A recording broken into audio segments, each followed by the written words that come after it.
क्या कहें? ये चुनाव महाराष्ट्र के भविष्य के लिए, देश की राजनीति के लिए बहुत महत्वपूर्ण है। और लोकसभा के जो परिणाम आए थे उसमें महाराष्ट्र के लोगों ने कांग्रेस पार्टी को एक बड़े दल के रूप में प्रस्तुत किया है। लोकसभा के बाद आज विधानसभा के चुनाव हैं। हमारा गठबंधन बहुत मजबूत है, कार्यकर्ता में उत्साह है और केंद्र सरकार और राज्य सरकार के खिलाफ जो माहौल आज पूरे प्रदेश में है उसका फ़ायदा हमारे उम्मीदवारों को मिलेगा। और हम लोग साझा चुनाव लड़ रहे हैं।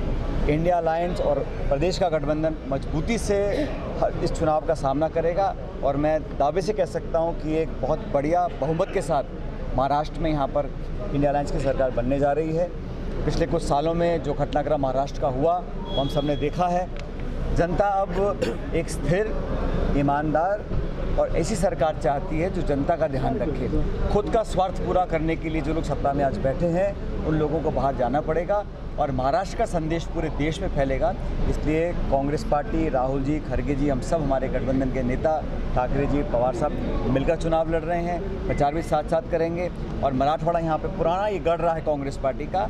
आज रेड्डी साहब और मैं यहाँ पर आए हैं, सब पर्यवेक्षकों से, कार्यकर्ताओं से मुलाकात कर रहे हैं और जहाँ जहाँ पर भी हमारा गठबंधन चुनाव लड़ रहा है मजबूती से लड़कर जीतेंगे हम लोग। यहाँ पर अशोक चौहान का गढ़ माना जाता है, उनकी लड़की भी चुनाव में, किस तरह तुम्हारा रणनीति रहेंगे आपकी? मैं व्यक्तिगत टिप्पणी नहीं करूँगा, लेकिन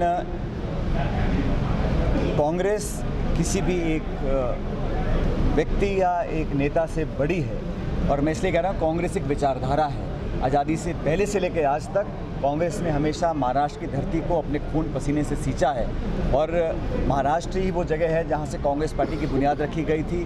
महात्मा गांधी के समय से आज तक बहुत से लोग पार्टी में आए हैं, बहुत से गए हैं, लेकिन कांग्रेस पार्टी अपने दम पर, अपने मैनिफेस्टो पर, अपनी विचारधारा पर चुनाव लड़ रही है और जहाँ जहाँ हम लोग चुनाव लड़ रहे हैं कांग्रेस पार्टी निश्चित रूप से जीतेगी। अशोक चौहान की बेटी जहाँ से चुनाव लड़ रही है वहाँ पर कांग्रेस जो उम्मीदवार कांग्रेस ने दिया है वो मैनेज है, ऐसी वो पूरे ये तो परिणाम जब आएंगे पता पड़ेगा ना कौन कितना मैनेज था, नहीं मैनेज था।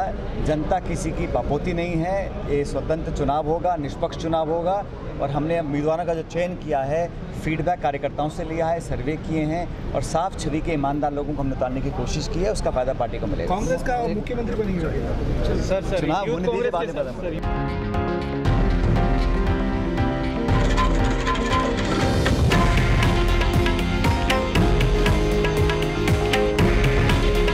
हे आहे देशातील नंबर 1 न्यूज नेटवर्क आणि आपण पाहत आहात TV9 मराठी। काळजी तुमची, हित महाराष्ट्राचं।